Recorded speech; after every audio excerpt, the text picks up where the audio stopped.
All right, we are live on YouTube, and tonight we're going to be discussing we are attracted to the familiar when it comes to dating and friends. And we're also going to be discussing how to better connect with people. So stick around for all that and much, much more that's coming right.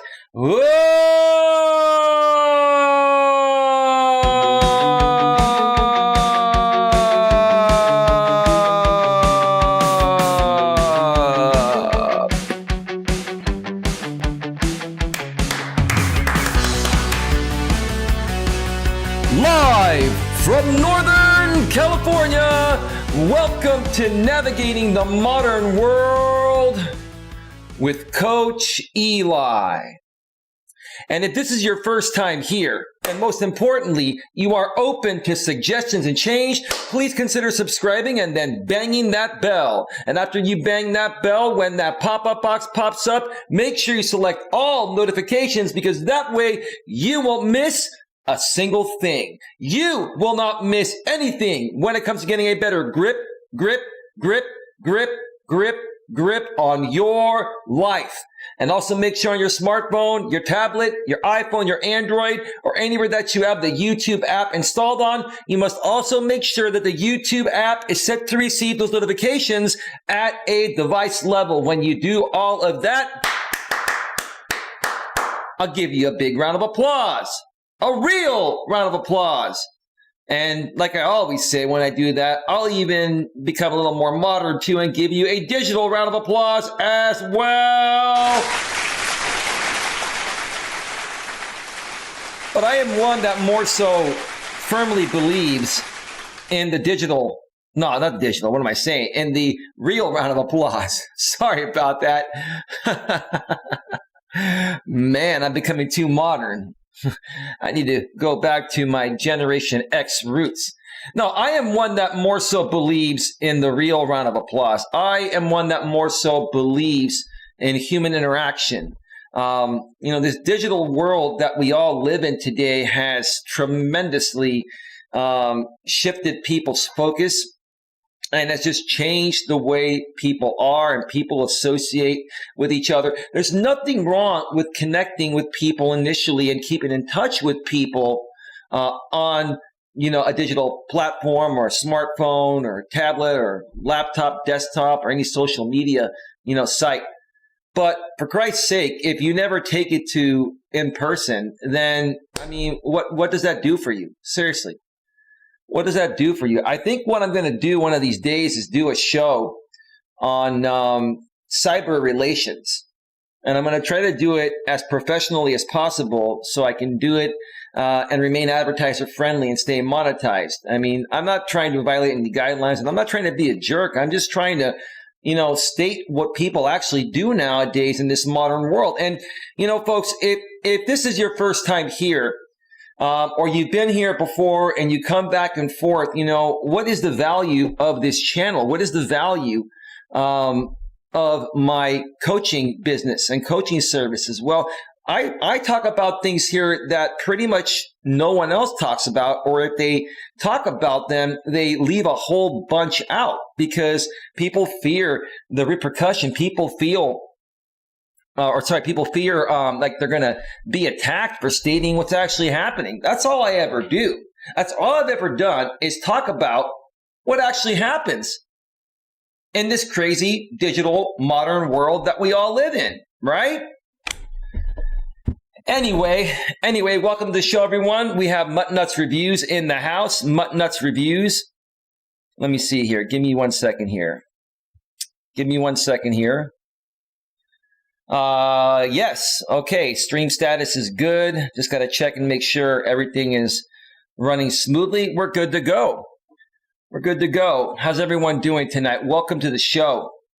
Hope you all like the beautiful background. I love this. This is the Golden Gate Bridge on a sunny day. Just check this out. Let me move out of the way here, and let me actually come over the other side. And even turn off the chat for a second here so you folks can actually see how beautiful this picture is. Like, this is a beautiful background, wouldn't you say? Let me know what you think about the background in the chat. Just absolutely gorgeous.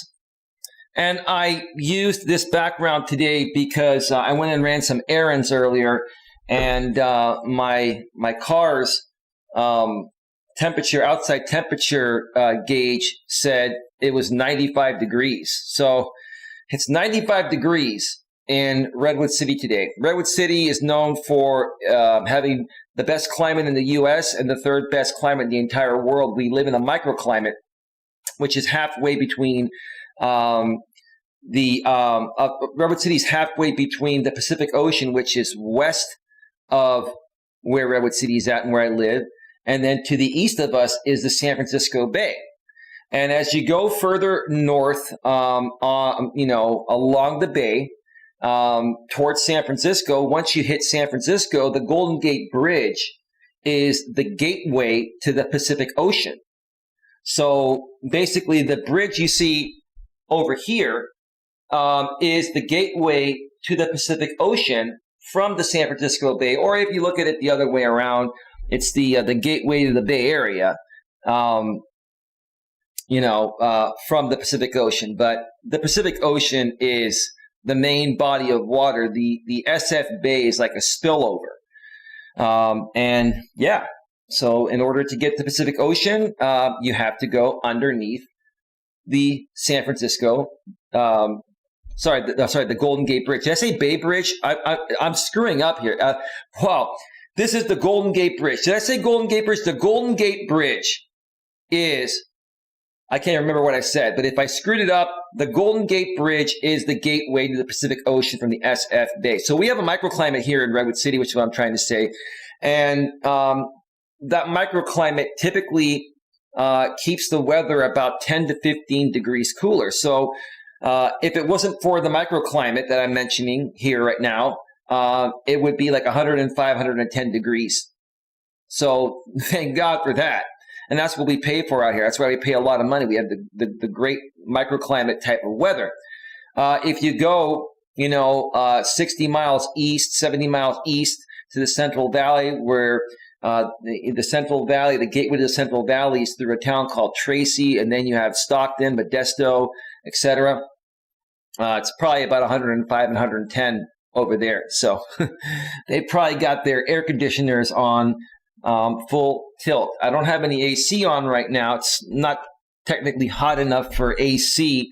I have a fan on, but I hear tomorrow it's going to get to over 100 even here in Redwood City, which that's pretty damn hot for Redwood City. But anyway, all right. So enough of that. Let me get to the chat right now, and then we're going to get right to the show here. Muttnuts Review says, hey, Eli and everyone. Hey, Mutt. Queen Helen Casey's in the house. She says, hello, Eli. Queen Helen Casey also says, smash the like button for Eli. Hello, Mutt, says Queen. And Muttnuts Review says, love it. Muttnuts, I got your comment on my latest members only video. Thank you so much for watching that. I'm glad that you enjoyed it.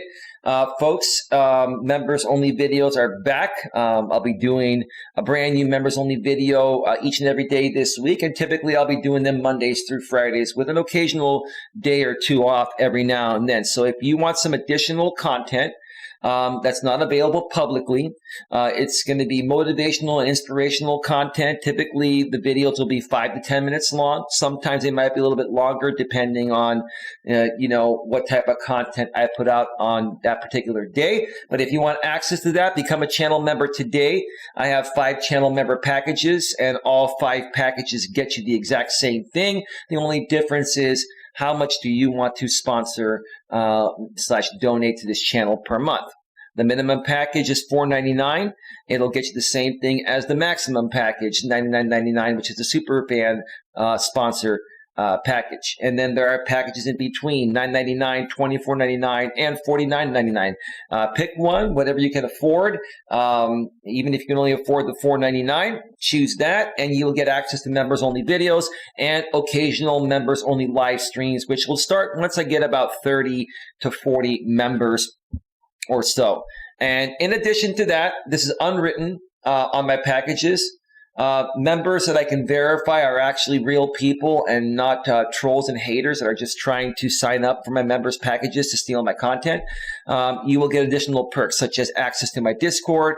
I'm going to be starting a Facebook group page for the Coach Eli clan soon, and you'll get a lot of behind the scenes stuff as a channel member for becoming a channel member. So sign up today and let the fun begin, and let your journey of becoming a better version of you start immediately. All right. So one thing I want to mention here before I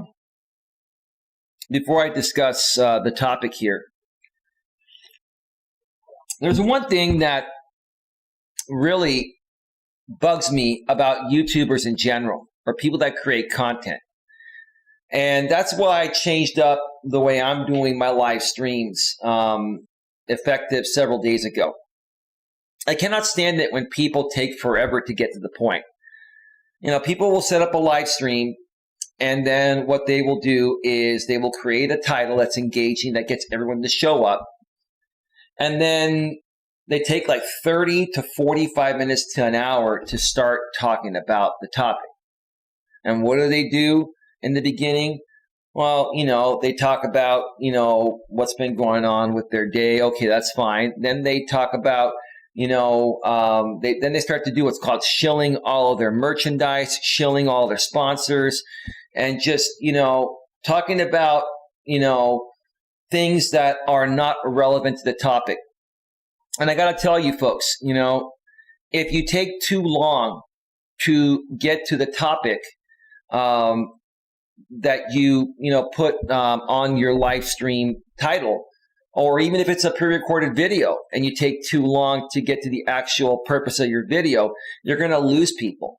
You know, unless you're very engaging, you know, like right now, I'm, you know, just briefly mentioning a few things that are engaging and making my audience aware of, you know, some things that are going on. But, you know, I'm 12 minutes into this show, and this is probably a little bit too long before I get to the topic, but it's not going to be 30 minutes, 45 minutes, or an hour. I mean, doing a monologue, folks, for 10 to 15 minutes before you get to your topic is not a bad thing. But if you're going to go longer than 10 to 15 minutes before you get to your actual topic, you're going to lose people.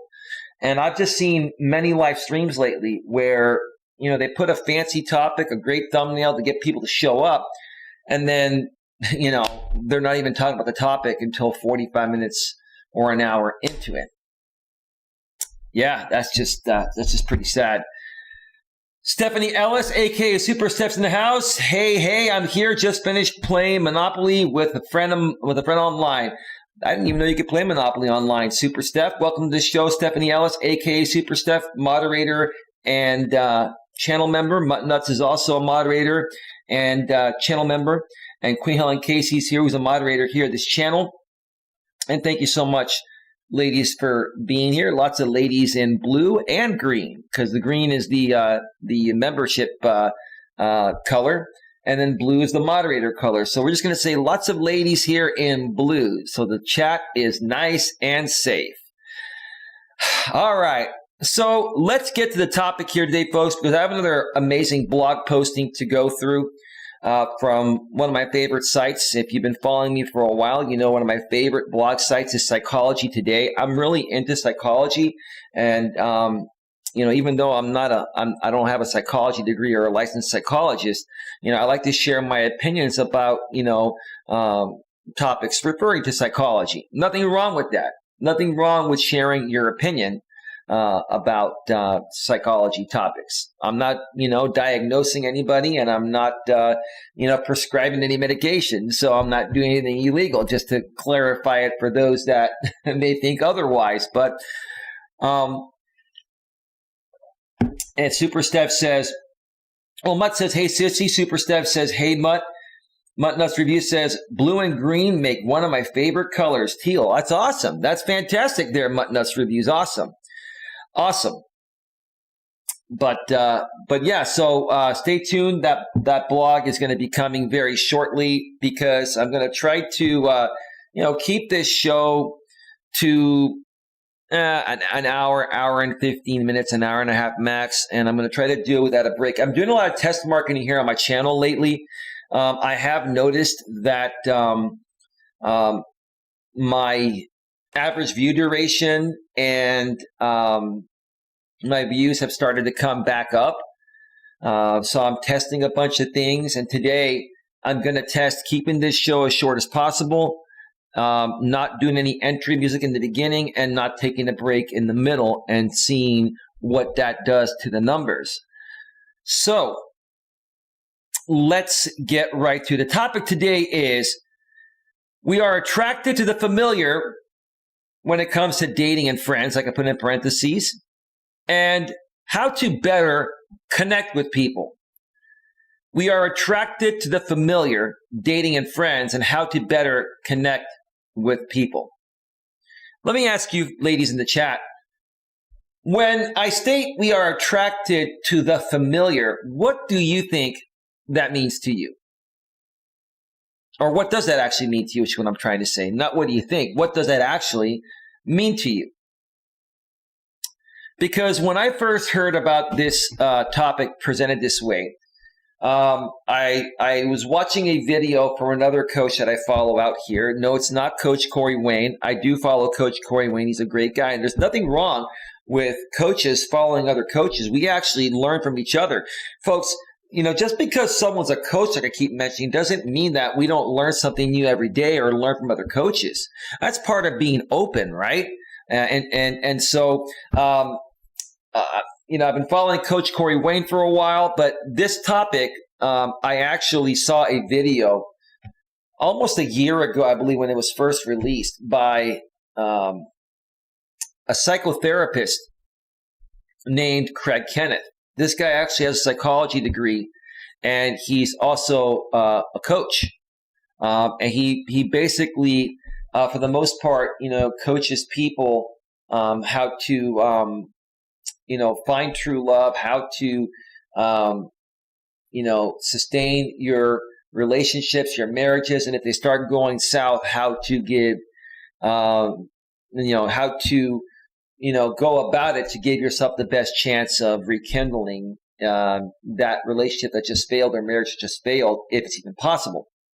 So in essence, he does something kind of similar as I do. The difference with me is I also talk about business topics on top of the personal topics. But I have a lot of respect for Craig Kenneth. Check him out if you like. CRAIG space KENNETH, Craig Kenneth. He's a relationship coach and psychotherapist, and just a really good guy. And when I first heard him talking about the topic that we are attracted to the familiar, I started to put myself in the position of some of the past relationships that I had with women. And I put myself in the position of when I was actually trying to find a good woman to date, let's say it was by way of online dating, and I ended up finally finding a woman that I dated for many years, okay? Well, what made me feel like she was the right one to pursue a relationship with and to put more effort into compared to the others? When I heard this topic that Craig Kenneth was discussing, we are attracted to the familiar, I started to realize that I'm attracted to women that like similar things as I do. I've done a topic in the past that was called, opposites. Do opposites actually attract, or do they not attract? And I firmly believe that for the most part, opposites do not attract. Does that mean it's impossible? No. But for me personally, from what I've experienced, and you ladies and other people can tell me in the chat, do you feel opposites attract, or are you more attracted to, a dating partner or a friend that has similar interests and a similar outlook on life as you do, right? So I started to realize that I am attracted to what's familiar to me when it comes to my dating relationships, when it comes to friends, like when I make friends with people or connect with people, let's say on YouTube to collaborate with, or become friends with? What attracts me to want to be friends with them, and what people do I end up being friends with, and what people don't I end up being friends with? I end up being friends with people that have similar interests and a similar outlook on life as I do. I'm attracted to the familiar, and when these people are similar to me, that's attractive to me because I'm attracted to what's familiar. And I know what I like. So if somebody's very similar to me, I know I'm going to be able to get along with them. I know it's going to be simple and easy, and I'm not going to have to deal with any crap, right? I forgot to mention, Queen, happy Memorial Day, everyone. I totally forgot. I totally forgot about Memorial Day. I mean, I didn't forget about it, but I forgot to mention it at the beginning of the show. I want to pay a special tribute to all of those that have fallen for our great country here in the U.S. in the line of duty. My condolences to the family, and I personally thank each and every one of you for your service. And although this only applies to the U.S., I'm sure other countries have their own version of Memorial Day. But I will go as far and say, because there's a global audience here, and I want to pay my respect to everyone, even though this is only a U.S. holiday today, to any other, country, in regards to their armed forces. Thank you for your service, and for the people that have lost their lives globally in the line of duty. We thank you for, you're putting your life at risk and losing your life to make our lives, the citizens of our particular countries, a better and safer place.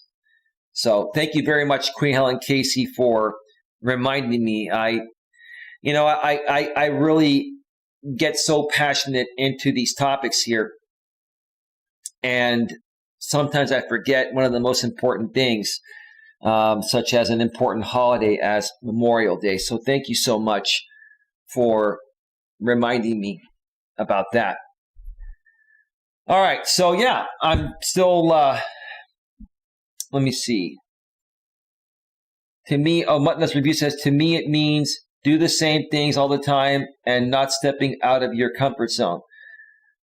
Well, that's not, well, I can understand why you're saying that, Mutt, but that's not exactly what it means, or what I'm saying, it means. But it's a great point. I'm glad you brought that up, because it can be very confusing if it's not explained. So this has when I say we are attracted to the familiar, it's not saying to not step out of your comfort zone. You have to step out of your comfort zone to, even take a chance to ask someone out on the date, and then take a chance to get to know them, because it's scary, it's risky. You're putting your heart on the line, right? And no one wants to get hurt, right? Okay? That's not what I'm saying. What I'm saying is that,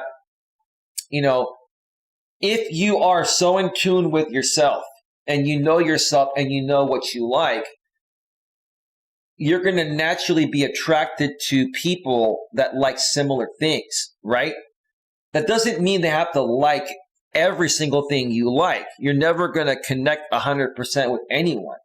But for me, I notice when I'm with a woman that likes about at least 60 to 70% of the things that I like, and we're similar and we have familiarity, 60 to 70%, right? Then that's when, the best attraction has happened for me. So I hope that kind of clears that up. So yeah, no, you definitely need to step out of your comfort zone, to make anything happen, including finding that special loved one. But, what do I feel people are most attracted to, or, attracted to others by default? And that's, familiarity. And I'm going to get this blog here in a second, and it's gonna share a lot more. No problem, says Queen Helen Casey. All right, so let me go ahead and do this. We're 24 minutes into the show. Let me get over to the browser source and get to this blog here. Again, it's from my favorite blog site, Psychology Today. And the title of the blog is The Familiarity Principle of Attraction. The Familiarity Principle of Attraction. And this blog was written by Deborah Ward, Sense and Sensitivity. So it doesn't say what she does. I'm sure that'll be at the bottom of the blog. She's probably a psychologist, because I think you have to be a psychologist to contribute to Psychology Today. So I'm just going to assume that until I get to the bottom where, it says who she is and what she does. All right, let's get right to it. Why we're attracted to the wrong people and how to attract the right people. So when I first read that line, when I was looking for an article regarding this topic,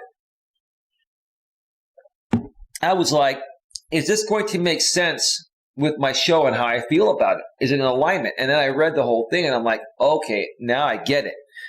Wait till we get further into it, okay?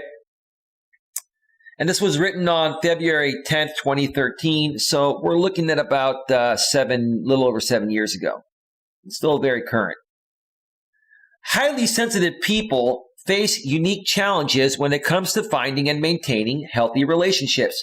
We crave intimacy, but often feel overwhelmed by others. We feel deep empathy for people, but don't often get it in return. Boy, I've been one like that myself. I feel very deep empathy for people. I give my heart and my soul and my dedication to people, whether it's a dating relationship or my close friends or my family. I have always had deep empathy, and I have given, but don't often get it in return. And I don't often get it in return. And it used to bother me. It used to bother me a lot that I used to give so much and got nothing or very little in return. Until I got older and I realized it shouldn't bother me, because it creates good karma. Because when you just give to people, even if those people never give back to you, the good karma will bring other people into your life naturally. And those people will give back to you just because they can see the kind of person you are without you even trying. That's just who you are naturally. So yeah, I totally get that. HSPs, when I say HSPs from here on out, it's going to stand for highly sensitive people. I bet there are a bunch of people out there that think I am a highly sensitive person. And maybe there's a little bit of truth to that. I'm not going to say I'm extremely sensitive. But I am above average sensitive for a man. I'm not going to lie. I'm not going to say I'm highly or extremely sensitive. I used to be that way, but I will say I am above average sensitive for a man, like I just said a second ago. Highly sensitive people, HSPs. Sounds like a disease there. Do you have HSP syndrome? Queen Helen Casey. Do you know what you know about HSP, right? We should just call it the HSP syndrome. You know there are a bunch of people out here on YouTube that have HSP, right? Highly sensitive people syndrome, right? Queen Helen Casey, let me know in the chat. I'll get to that in a second. All right. HSPs also tend to be vulnerable to negative types of people. So highly sensitive people also tend to be vulnerable to negative types of people, like narcissists. I got a story to share on this. I definitely have a story to share on this. This really struck a chord as I was reading it, because I've lived it. I'm not a narcissist, but I dated a narcissist, and we'll get to that. So again, HSPs also tend to be vulnerable to negative types of people, like narcissists, who sense our empathy, compassion, and our need for intimacy and use it to fuel their own desires. I have to read that again. That right there, to me, is one of the most important parts of this entire blog. So noteworthy, I've got to read it again and very slowly. HSPs also tend to be vulnerable to negative types of people, like narcissists, who sense our empathy, compassion, and our need for intimacy and use it to fuel their own desires. These are also people that could be sociopaths, right? So sociopaths, narcissists, right? Narcissists and sociopaths are typically very highly intelligent people. But to me, I consider them to be abnormal in other ways. In essence, they are very good at picking up, these vulnerabilities, or people that are empathetic, compassionate, and desire intimacy. People that are looking for the real thing, right? And these narcissists and sociopaths know how much we want that, and it's so hard to get that they're thinking, if I can convince this person that I want the same things, then I can pretend to, show empathy, be compassionate, and want intimacy in the way that this person's craving. So that way they fall for me, and then I can control them and get whatever I want from them. That's typically what narcissists do, and people that are sociopaths do. And I think what I need to do, I think what I'm going to do if I get enough feedback on this is do a show on NPD, narcissistic personality disorder, because it is a disorder, folks. And I used to date a woman that had PTSD, anxiety, and depression. And I figured out, after our relationship ended, that she was a narcissist as well. And the funny part was that she was going through a divorce at the time I started seeing her. This was many years ago. And what happened was she was saying that her husband, her ex-husband to be, is a narcissist, which is why she, decided to divorce him. The funny thing, what she ended up doing to me in that relationship, which I've mentioned before, and I won't get into today again, it's too long of a story, made me believe that she's the narcissist. And what do narcissists typically do? Narcissists will typically not even realize they're a narcissist and then blame other people for being narcissists. That's another aspect of NPD, in my opinion, narcissistic personality disorder. Queen Helen Casey says yes. Okay, Queen. Very simple. All right. All right. So let's continue here. So I will do a stream on narcissists maybe sometime this week. Narcissists and sociopaths, and really get into this even deeper. The difficulty is that while none of us would choose to become involved with a narcissist, we often find ourselves in relationship with one after another without knowing why, and then blame ourselves for being weak or not smart enough to have seen it coming. It's because we don't know there are narcissists, because narcissists are good at playing the role of what they know we want, right? Like I was saying a second ago, okay? If I'm a guy that craves true love, that wants a nice, sweet, loving, loyal, faithful woman, that loves intimacy, that loves going to dinners, that loves going hiking, that enjoys, fun times, right? And a narcissist, let's say I'm on an online dating site, or I meet, some woman in person, I start talking with her, and she picks up that I'm this really good guy, and I have all these great empathetic qualities, right? Now, she may or may not be looking for that.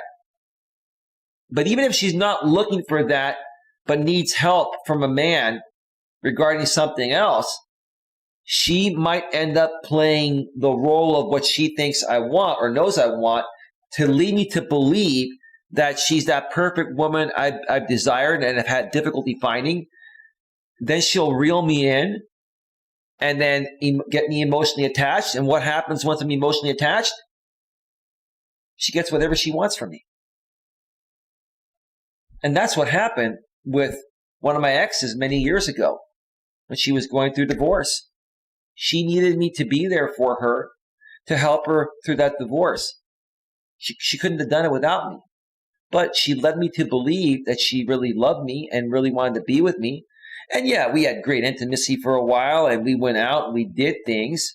But at the end of the day, what did I get out of it? Nothing. And then she ends up cheating on me, and then she goes and marries the guy that she cheated on me with. Just the way it goes sometimes, folks. But that's one of these situations, that this last line states here. Let me read it one more time. The difficulty is that while none of us would choose to become involved with a narcissist, we often find ourselves in relationship with one after another without knowing why, and then blame ourselves for being weak or not smart enough to have seen it coming. Again, if someone's nice to us and, they're just playing the role of the perfect partner, they're being intimate with us, they're attentive to us, what are we supposed to do? Say, oh, this is just not a good person? No, they're being good temporarily, but they're not really into you for the long run. They have another hidden agenda, which you're not going to find out until they're ready to start, getting what they really want from you, right? And once you're emotionally invested, it's hard to remove yourself. Give me a second. Sometimes, like I said before, I get a text and I just have to quickly respond to it. Hang on a second. Okay. All right. Let's continue here. Let's continue. So far, that first paragraph, very, very good. Very good. All right. But there is a reason why we enter into relationships with the same kind of people over and over again, even when we know they're bad for us, and all we want is to be loved. Well, that's one of the reasons. I mean,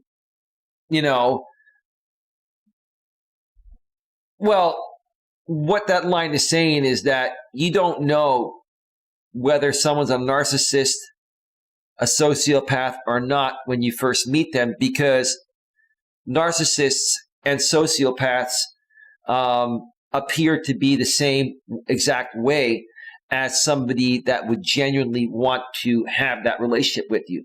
And until you spend 3 to 6 months or a year with them, you're not going to start seeing some of those narcissistic tendencies, those sociopathic tendencies. You're not going to start seeing those, right? So it's really, really hard to identify until these people start showing you a pattern, right? And then you have to be intuitive enough to be able to pick it up, right? So that's what that means there. It all comes down to something basic in human nature that HSPs and non-HSPs alike, HSPs, once again, highly sensitive people, have in common: the familiarity principle, right? Yeah, we are all attracted to what we're familiar to. We love things that are familiar to us, right? It doesn't mean that we're not willing to take a risk and, try something different and see if it's something we like. You should be open to that. But if we had two choices, like, let me ask you this. Let's say you had two business opportunities, and one business opportunity guaranteed you that you would make $500,000 for an investment of $10,000, right? And let's say that over the course of time you're guaranteed to get that money, that $500,000, right, for investing $10,000. But let's say there's another opportunity that said for $10,000, if you invest here, there's a potential to make $5 million, but it's at a higher risk, and you could lose all your money. Which one would you choose? I bet you most of you, including me, I'll tell you, I would take the $500,000 Because if I can take 10 grand and turn into 500 grand guaranteed without losing my money, I'm going to do that over risking 10 grand to try to make 5 million, right?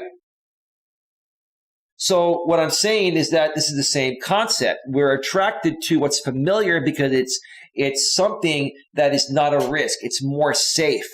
It's gonna be less work for us, and it's gonna be when I say it's less of a risk, you have less of a chance of getting hurt, and that's what most people fear when they're trying to find a partner to date. They just don't want to get hurt. Studies have shown that we are attracted to what is familiar to us, and that repeated exposure to certain people will increase our attraction towards them. Well, if we like those types of people, or if they teach us something new that we end up really liking and it becomes a part of who we are, yes, I can see that. Absolutely. But we are attracted to what's familiar. And repeated exposure to certain people and things will increase our attraction towards them. Right. Until I started doing podcasting, I'd say over 10 years ago, I wasn't quite sure about it. I didn't know if I was going to like it or not. And it was quite frightening to do it at first because, I'm like, okay, I got to sit here and do this podcast, and it's going to be live, or even if it's pre-recorded, or I'm interviewing somebody. What if I screw up this and that, right? But the more and more I did it, the more and more I loved it, and the more of a natural I became at it. And that became familiar to me to the point of where when I started my YouTube channel, my first YouTube channel 3.5 years ago, before I shut it down and then came back and started this one, okay? I basically already had the experience. What I'm basically doing here right now is basically podcasting, but on YouTube with a video, right? Or with video, right? So this has now become familiar to me, and I love it and I enjoy it. It's become a part of my life, but it wasn't always a part of my life. It wasn't something I was initially familiar to. So it makes a lot of sense.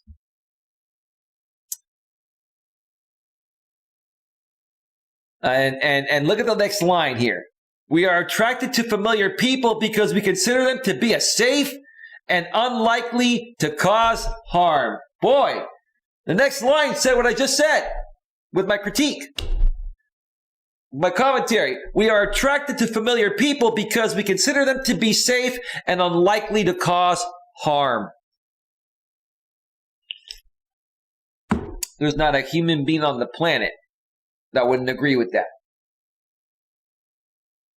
That's why I honestly feel, we are naturally attracted to what's familiar. If it's not familiar, we throw up a guard. We're like, wait a minute. Okay, I've never done this before. What's my risk here? What's my risk versus reward factor? If I take this chance and I get screwed over, how's it going to affect me, right? We start getting all these thoughts in our head, right? This doesn't just apply to people we've actually seen before, to people who look familiar, but also to people who behave in ways that are familiar to us. Then it works both ways.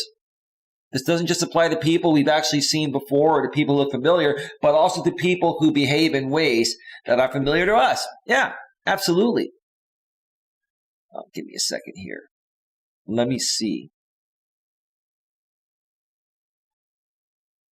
Oh, yeah. It's not going to be that long. We'll get it done in one shot. If you are a woman who grew up with an alcoholic father, you may tend to be attracted to men who are alcoholics because you find their behavior familiar. And that's sad but true. I've seen many women date alcoholic men because they were raised by an alcoholic father. And what happens to a little girl as she's growing up? She looks up to her father, for protection, right? And what happens to the little boy?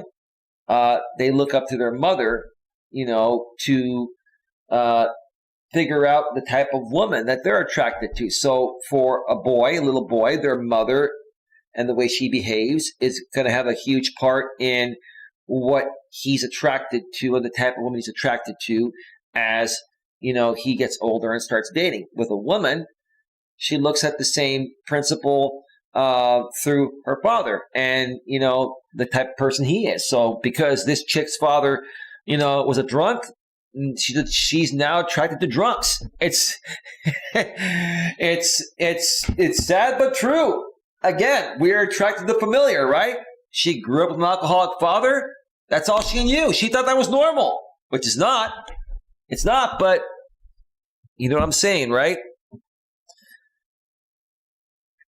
Even when someone's behavior or personality is hurtful, on a subconscious level, some part of us may find comfort in the familiarity of that behavior. That's right. I was just saying, the alcoholic father, right? If you've ever, seen a couple and one of them's an alcoholic, right? And the other one's a good person, and you wonder why that good person is with that alcoholic. Like, what does that good person see in this person that's an alcoholic that, is not a good fit? Well, we've all questioned that, right? It's exactly for the reasons I just mentioned. It's what they're used to. It's what they're familiar. It's what they're familiar to, which is what I'm trying to say, because they either grew up with an alcoholic mother or father, and that's how they're seeing, that's how they familiarize themselves with the people they date. That's just the way it is. It's sad, but it's true. It's true. Good or bad, the environment in which we grew up is the only home we've ever known. This is one reason it's so difficult for people to leave hurtful relationships, right? Because you get used to it. You get emotionally attached, right? And you become comfortable with that person, right? You're so familiar with them. You've connected in so many familiar ways to you that you don't want to let that go, even though it's not really working out, right? Or they may not feel that same way for you. Maybe they're using you for something else, and you're putting up with that because you feel familiarity in some way, shape, or form, and now you've got that bond, and you're just used to them being around. Them being around at that point has become something familiar to you. That's been my problem in the past. I'm not going to lie. When I'm around someone or something for a long time, I get attached to it. It's normal. It becomes a routine.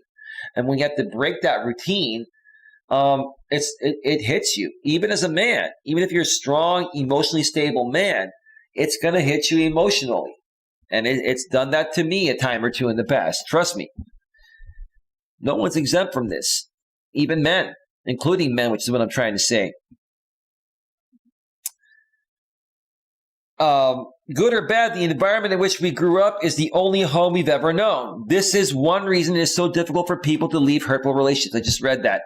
It is easy to criticize someone for staying in an abusive relationship and to blame the person for staying, accusing them of being weak or wanting to be treated badly. Folks, this video here, this live stream here, if you're watching it on the replay, if you've ever wondered why someone is dating someone else that is an alcoholic, an abuser, or anything like that, watch this video over and over again. It's going to explain it to you. It's almost out of their control because that's what they're used to, because that's how they were raised. That's how they saw their mother or father or both parents behave. They're in essence replicating their parents' behavior. That's what happens, right? That would make sense, right?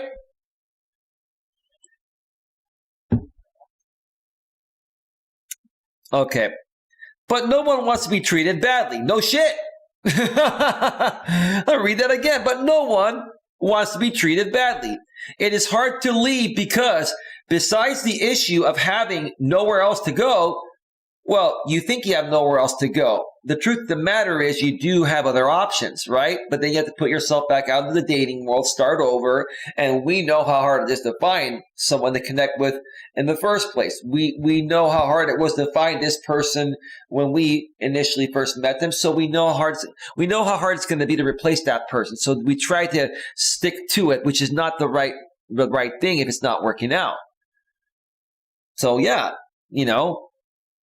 let's read that again. But no one wants to be treated badly. It is hard to leave because besides the issue of having nowhere else to go, we are tethered to bad relationships as much as we are tethered to the past. One more time. We are tethered to bad relationships as much as we are tethered to the past. You got to break that cycle. This is one of the biggest issues I see. I can only speak on women because I only date women, and I've been trying to find a good woman lately, and it has not been easy. And I've talked to many women, right? And a lot of them, they've gone through many of the things I've explained here within this blog article and that I've talked about here tonight. In essence, I could sit there and put the blame on me, and I'm not going to. I'm not saying I'm perfect, but I know I'm in a good place to date and to be with somebody. And if I'm in a good place and ready to go and giving it my best, and, someone that I'm talking to has a lot of resistance, then they're not ready, right? They're simply not ready. And I'm just doing shows like this because I want to teach you folks what to look for in people, so that way you can start making better choices and not waste your time on the wrong people and focus on people that are more like-minded and ready to move forward. Excuse me. Throat's a little dry. And ready to move forward and whatever it is you're looking for, right? That's why I believe in we're attracted to the familiar.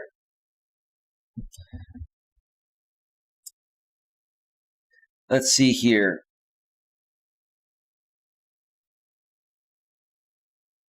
Where did I leave off?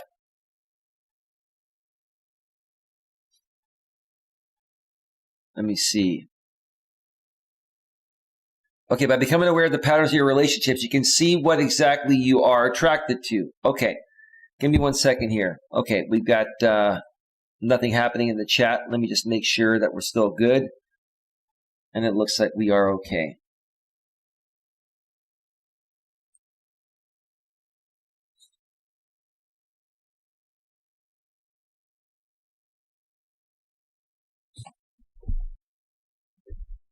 Give me just 1 second.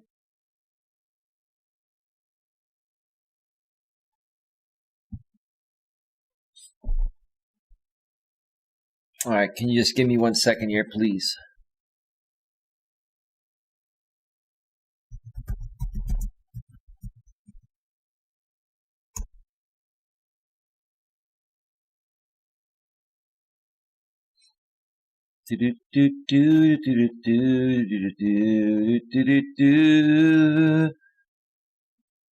All right, sorry about that. All right, let's continue here. By becoming aware of the patterns in your relationships, you can see what exactly you are attracted to. Do not blame yourself for engaging in these relationships or allowing these patterns to continue. You cannot control what you're not aware of. I've been saying that all along. You cannot control what you're not aware of because these people are manipulating you to get something else. And they know what you're looking for because they're not dumb people. They just have a disorder, narcissistic personality disorder, or they're a sociopath, right? Okay? And you can't always pick up on that right away. Typically you can't because these people are playing the role of what you're looking for perfectly, right? I got to read that again. That was perfectly said. By becoming aware of the patterns in your relationships, you can see what exactly you are attracted to. Do not blame yourself for engaging in these relationships or allowing these patterns to continue. You cannot control what you're not aware of. One more time, you cannot control what you're not aware of. And sometimes, even if you are very self-aware like me, a narcissist or someone that's a sociopath is not going to show you any of those signs right away until they reel you in to get what they want, which is why people fear getting in relationships, because they never know when someone's pulling a fast one. They never know when someone has an alternate motive.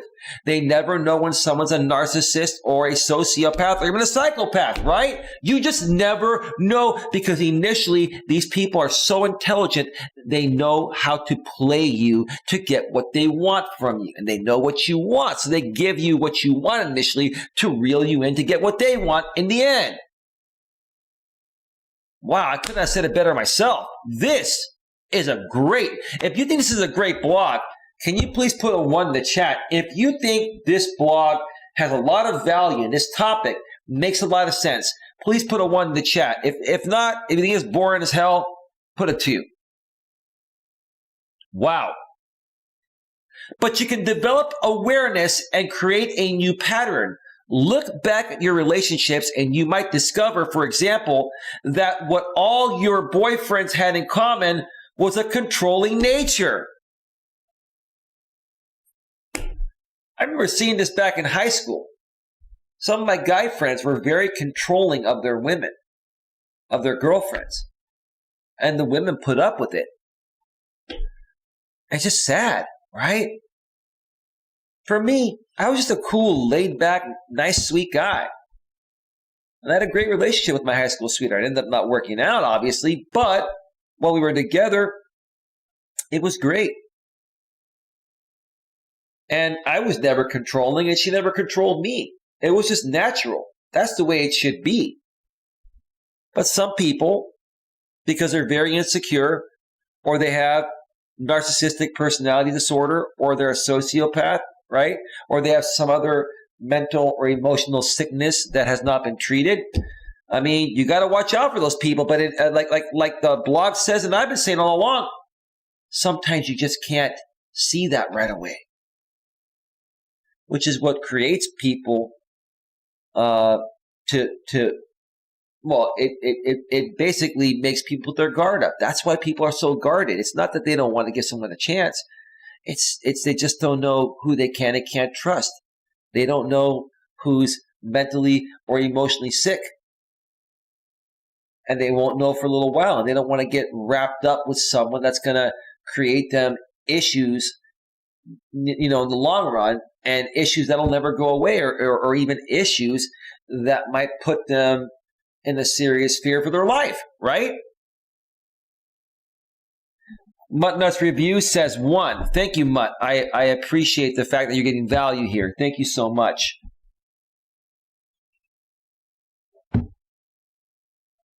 They always wanted to tell you what to do and when, where, and how. I've never been like that, but I know many guys are like that. Some women are like that as well. I've always been, hey, babe, how you doing? Good. How you doing, babe? Hey, babe. Yeah, good to see you, babe. I miss you, babe. Hey, babe. So, what do you feel like doing today, babe? I have an idea, babe. Let me run that by you and let me know what you think. I think we should go hiking. What do you think? Oh, babe, that sounds like a great idea. I feel the same way. Oh, great. I can suggest a few hikes if you want. Go ahead, babe. And babe, if you have any you want to throw in the mix, let's figure it out together, right? I mean, that's like the best way to communicate with a woman. Like, you respect her, she respects you. You're still being a man. You're still being a good leader. You're still being confident. But you're not saying that, you're any better than her. She's any better than you. You're basically being cool, right? You're not trying to be controlling. You're not trying to say, hey, woman, I own you. You're a woman. You're beneath me. No. This is not the 17 or 1800s. This is 2020.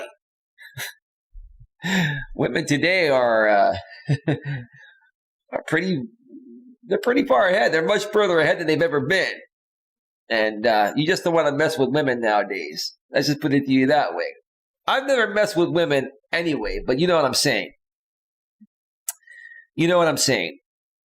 And then think back to your parents. Chances are someone you grew up with was controlling and exhibited those same kinds of behaviors as well.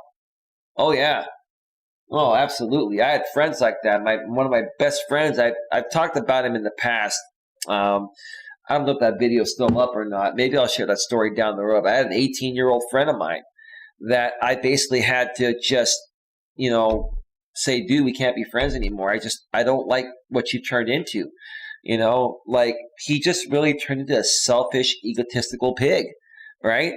And, I had to just decide to withdraw myself from him.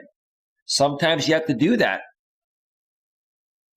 He ended up being like a controlling type of guy. He would take advantage of women. He would control women, and then he would talk with me about it.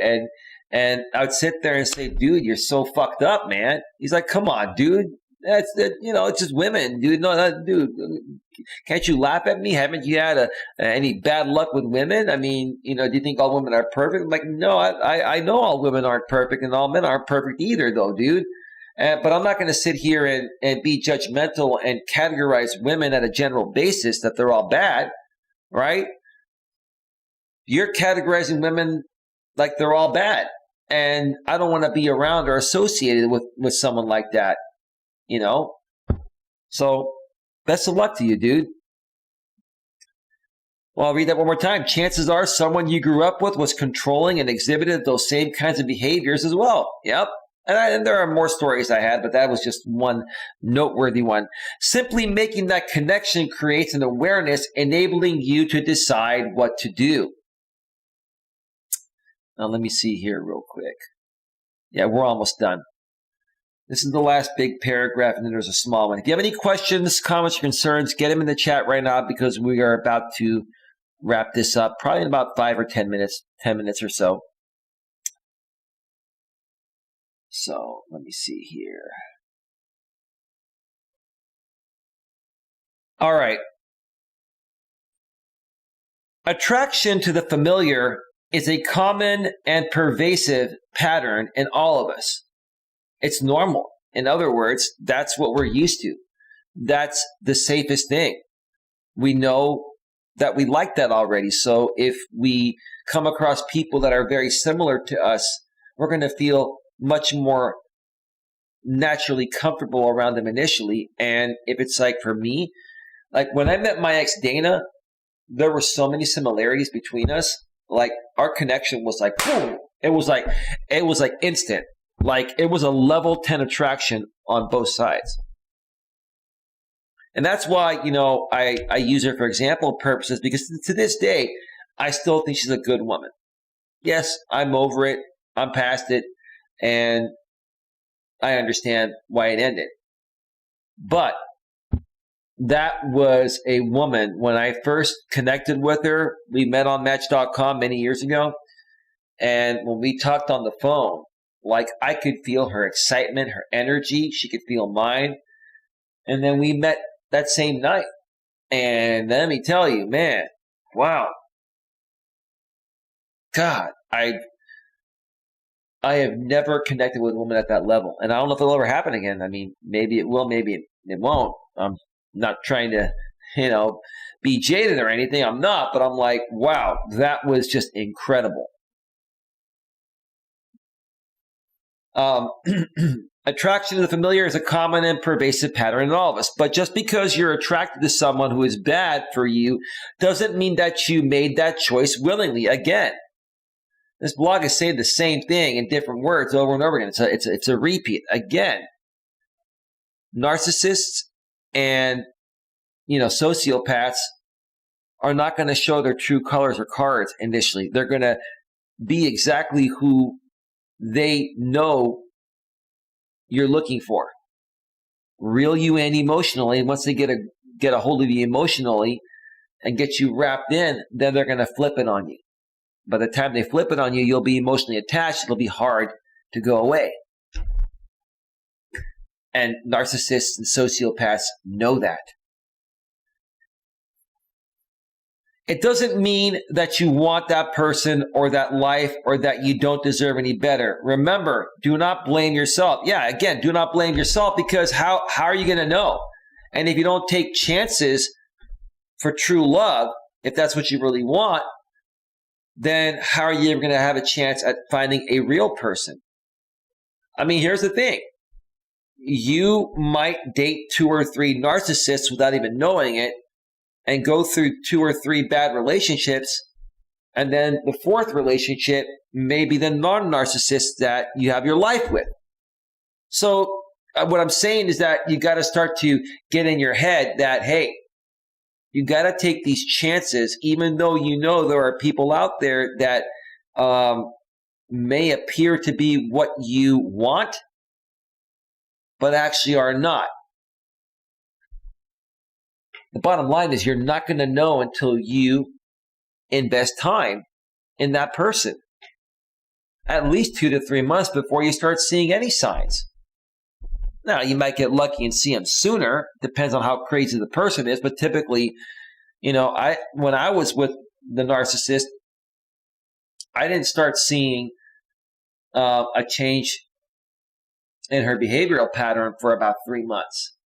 And she didn't lay it on thick right away. There was one thing that she did that kind of, threw me off for a second, but I didn't really make a big deal out of it. But as the months went on after that, I started to see more and more awkward things. And then she ended up cheating on me. And then I'm like, okay, she's a narcissist. She says her ex-husband is a narcissist, but she's the narcissist. Live and learn. You had to take chances. But hey, you know what? I'm not saying that I didn't have fun with her at all. I had fun with her. We enjoyed each other's company, for a while, and it served its purpose for that time, but it didn't go where I wanted it to go. I wanted the relationship. I wanted a life with someone. Remember, do not blame yourself, like I just said. Just learn about the patterns. That's what I'm saying. Learn about the patterns. That's why I talk about these topics here. Some people may think these topics are boring, but in all honesty, they're very important and they're very crucial topics. And you have to just learn how to identify these patterns so that way you don't waste your time for too long with the wrong person. And that way you can focus it on the right person, right? And then you can choose the kind of person you really want in your life. Yes, one that's not a narcissist or a sociopath or a psychopath, right? When you decide that you don't want abusive or negative or hurtful partners, but kind, compassionate, and loving people instead, you may start to attract the people who fit your new criteria. And hopefully they're honest and genuine. Again, you're not going to know that no matter how honest and genuine they appear initially until you're with them for a while and continuously see their same pattern. And that takes time. And it's a risk. And you've got to be willing to take that if you want true love and happiness, right? It will feel strange at first, and you might feel afraid. They may seem foreign to you simply because they are so unfamiliar, because you're used to being around people that are alcoholics like your father or mother was, right? Or something off that, your mother or father was, off at, meaning that, they were not behaving in a proper way. And because of that, that's what you learn. And those are the types of people you've been naturally attracted to. So when the blog says, when you find these right people, they may seem foreign to you. It's because you're used to being with an alcoholic dude because your dad was an alcoholic, when in essence you want just a good guy. But a good guy that you claim you want is not familiar to you because you're used to being around your father, who's an alcoholic prick, or was an alcoholic prick at least, right? Yeah, they may seem foreign to you simply because they are so unfamiliar. But let the strangeness settle with you and let the fear pass by. With repeated exposure to kindness, that too will become familiar and attractive to you, and soon you won't settle for anything less. That's the point you need to get to. When you get to this point, let me repeat it again. With repeated exposure to kindness, that too will become familiar and attractive to you, and soon you won't settle for anything less. Could not have said it better myself. Could not have said it better myself.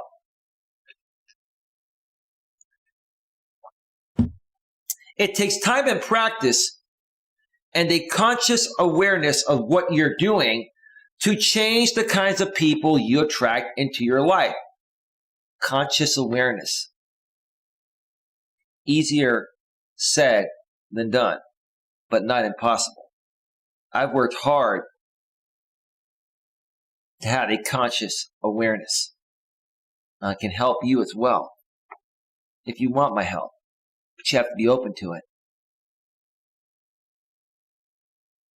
But by doing so, you can free yourself from the shackles.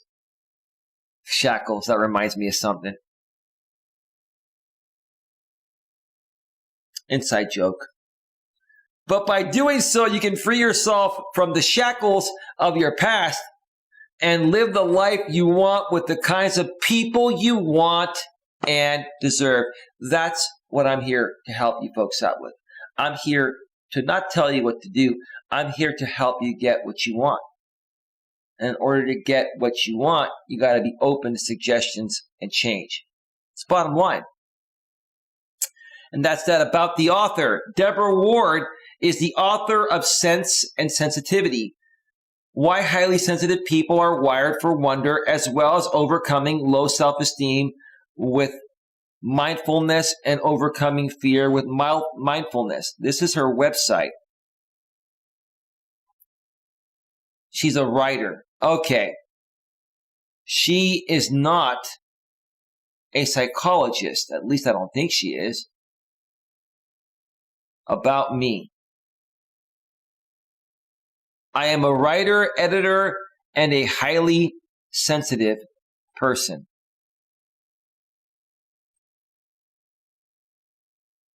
Okay, that's interesting.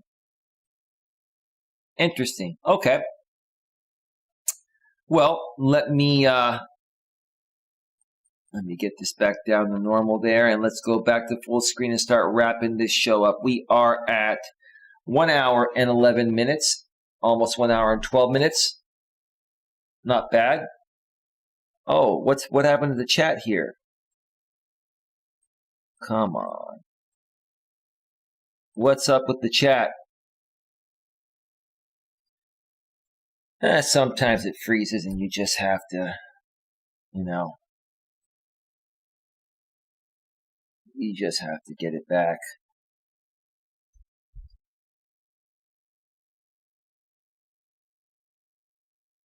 All right, let me do a test here. The chat froze on that screen. All right, we're back here.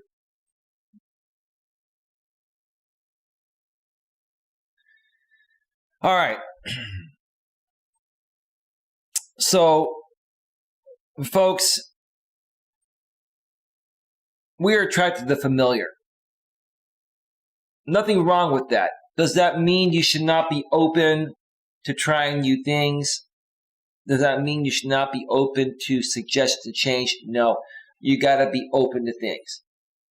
But you got to, become more in tune with yourself to take better chances by learning to identify what's good or not so good for you. And sometimes you're not going to know that something is bad until you invest a little time into it. But what I try to help people with, and what I try to do for myself, is I try to invest as little time as possible into something that I know is never going to go anywhere, because there are people out there that can fool you for a while to keep you around to get something else from you, right?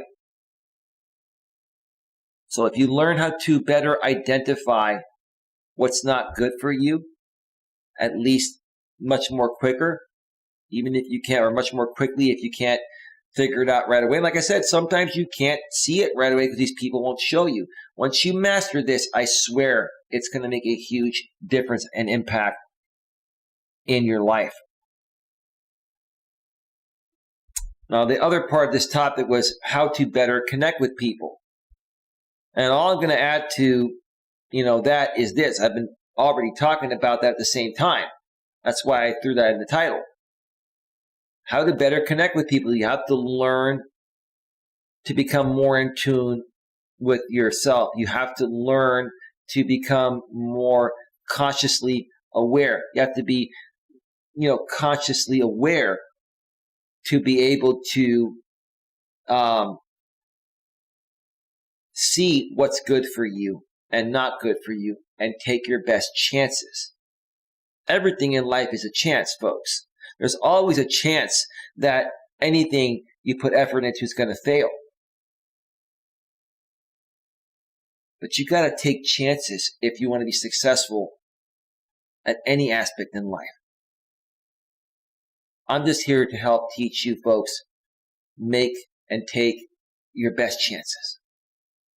So that way, your time isn't wasted too much. You can never prevent 100% of your time not being wasted, but you can minimize it, and I can help you learn how to minimize it better. And that's where I'm going to wrap up this stream here tonight at 1 hour and 15 minutes. And looks like Super Steph is still here. Super Steph, what do you think about the show today? Let me know. And if you haven't had a chance to see it yet, there's a brand new members-only video that was released, and there are 5 others from last week and a new one coming again tomorrow. So before I go off the air here, let me know what you think, Stephanie Ellis. In the meantime, I want to thank everyone for being here. Thank you to Mutt Nuts Reviews. Thank you to Queen Helen Casey. Thank you to Stephanie Ellis, a.k.a. Super Steph, and anyone else that was watching and not commenting. I greatly, greatly appreciate you. Just waiting to see if Stephanie Ellis, a.k.a. Super Steph, says anything, and then I will be going off the air and enjoying the rest of this amazing warm night here in the San Francisco Bay Area. Yeah, good show. Good show. I really, really enjoyed doing this show. I really did. And Stephanie's not responding, which is fine. Not a big deal. Stephanie, you can actually, if you want to comment on the replay, once this goes to the replay, you can put a comment there. All right, folks, have yourselves a great night. If you need anything, you can contact me by email, Coach Eli at coacheli@melas.com, and I'll get back to you as soon as possible. That email is below in the description of every single one of my live streams, live stream replays, and pre-recorded videos. Have a good one. Bye-bye. Bye. Bye. Bye. We're out. We're out. We're out.